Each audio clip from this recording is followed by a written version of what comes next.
Assalamualaikum warahmatullahi wabarakatuh. Di sini saya akan menjelaskan tentang konsep pengukuran dan penilaian dalam pembelajaran. Materi ini sangat penting karena berkaitan langsung bagaimana guru menilai hasil belajar siswa. Selain itu, konsep ini juga sering digunakan dalam dunia pendidikan, khususnya oleh guru dalam proses evaluasi pembelajaran. Pengukuran adalah proses memberikan angka terhadap kemampuan siswa berdasarkan aturan tertentu. Jadi, yang ditekankan di sini adalah angka atau skor. Misalnya, saat siswa mengerjakan soal dan mendapatkan nilai 80, itu merupakan hasil dari pengukuran. Pengukuran memiliki beberapa ciri, yaitu menghasilkan angka, menggunakan alat ukur seperti soal, dan bersifat objektif. Artinya, hasilnya tidak dipengaruhi oleh perasaan, tetapi murni berdasarkan hasil kerja siswa. Selain itu, pengukuran juga digunakan untuk membandingkan kemampuan antar siswa. Contohnya, saat guru memberikan ulangan harian, lalu siswa mendapatkan nilai 80 atau 90, itu merupakan hasil dari pengukuran. Penilaian merupakan proses yang lebih luas dibandingkan dengan pengukuran. Penilaian tidak hanya melihat angka, tetapi juga menafsirkan hasil tersebut. Jadi, guru tidak hanya mengetahui nilai siswa, tetapi juga memahami apakah siswa sudah baik, cukup, atau masih perlu bimbingan. Misalnya, jika siswa mendapatkan nilai 80, guru tidak hanya melihat angka tersebut, tetapi juga menilai apakah siswa sudah memahami materi dengan baik atau masih perlu ditingkatkan.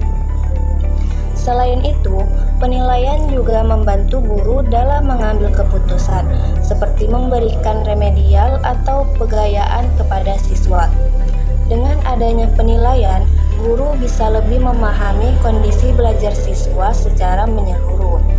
Jadi, bisa disimpulkan bahwa penilaian tidak hanya fokus pada hasil akhir, tetapi juga pada proses dan perkembangan belajar siswa. Perbedaan utama antara pengukuran dan penilaian adalah pengukuran hanya berupa angka, sedangkan penilaian memberikan makna dari angka tersebut. Contohnya, nilai 75 merupakan hasil dari pengukuran. Namun, ketika kita mengatakan bahwa nilai 75 sudah cukup baik, itu sudah termasuk penilaian. Jadi, bisa disimpulkan bahwa pengukuran hanya berfokus pada angka saja, sedangkan penilaian merupakan proses memahami arti dari angka tersebut. Oleh karena itu, penilaian lebih luas dibandingkan dengan pengukuran. Sebagai contoh lain, misalnya ada dua siswa yang sama-sama mendapatkan nilai 75, tetapi yang satu aktif di kelas, sedangkan yang satu tidak. Nah, disinilah penilaian berperan, karena guru tidak hanya melihat angka, tetapi juga mempertimbangkan sikap dan keaktifan siswa. Tujuan dari pengukuran dan penilaian adalah untuk mengetahui kemampuan siswa, melihat apakah pembelajaran sudah berhasil, memberikan umpan balik, serta sebagai dasar dalam mengambil keputusan seperti kenaikan kelas. Selain itu, melalui penilaian, guru juga bisa mengetahui apakah cara mengajarnya sudah efektif atau masih perlu diperbaiki. Jadi, bukan cuma siswa yang dinilai, tapi guru juga bisa mengevaluasi cara mengajarnya. Penilaian memiliki beberapa fungsi. Fungsi yang pertama yaitu fungsi diagnostis, yaitu untuk mengetahui kesulitan atau kelemahan siswa dalam belajar. Kedua, fungsi formatif, yaitu untuk memperbaiki proses pembelajaran yang sedang berlangsung. Ketiga, fungsi sumatif, yaitu untuk menentukan nilai akhir siswa. Dan yang keempat, fungsi selektif, yaitu untuk menentukan kelulusan atau kenaikan kelas. Hal ini penting agar penilaian tidak hanya sekedar memberi nilai, tetapi juga benar-benar membantu proses belajar siswa. Selain penilaian, pengukuran juga memiliki fungsi. Pengukuran berfungsi untuk memperoleh data berupa angka atau skor sebagai dasar dalam melakukan penilaian, serta untuk membandingkan kemampuan antar siswa secara objektif. Jadi, pengukuran itu jadi dasar datanya, sedangkan penilaian yang memberi maknanya. Ada beberapa teknik penilaian yang dapat digunakan oleh guru, seperti tes tertulis, tes lisan, observasi, penugasan, dan portofolio. Dengan berbagai teknik tersebut, guru dapat menilai siswa dari berbagai aspek, tidak hanya berdasarkan hasil ujian saja. Misalnya, melalui tugas kelompok, presentasi, atau praktek langsung.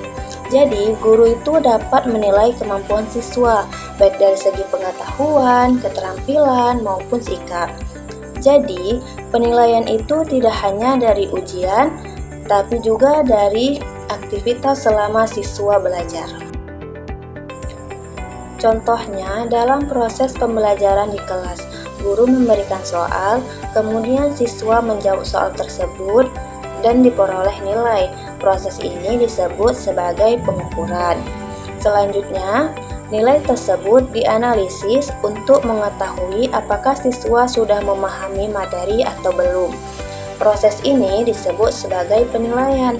Jadi, prosesnya dimulai dari pemberian soal, pengumpulan jawaban, pemberian nilai, kemudian dilanjutkan dengan analisis hasilnya. Jadi, pengukuran itu terjadi saat kita dapat nilai, sedangkan penilaian terjadi saat nilai itu dianalisis. Jadi, kesimpulannya adalah pengukuran dan penilaian merupakan dua hal yang saling berkaitan dalam proses pembelajaran. Pengukuran berfokus pada pemberian angka atau skor untuk mengetahui kemampuan siswa secara kuantitatif. Sedangkan penilaian merupakan proses memberikan makna terhadap hasil tersebut, baik secara kualitatif maupun kuantitatif. Melalui pengukuran dan penilaian, guru dapat mengetahui tingkat pencapaian siswa, memperbaiki proses pembelajaran, serta mengambil keputusan yang tepat. Oleh karena itu, keduanya tidak dapat dipisahkan karena sama-sama berperan penting dalam meningkatkan kualitas pembelajaran.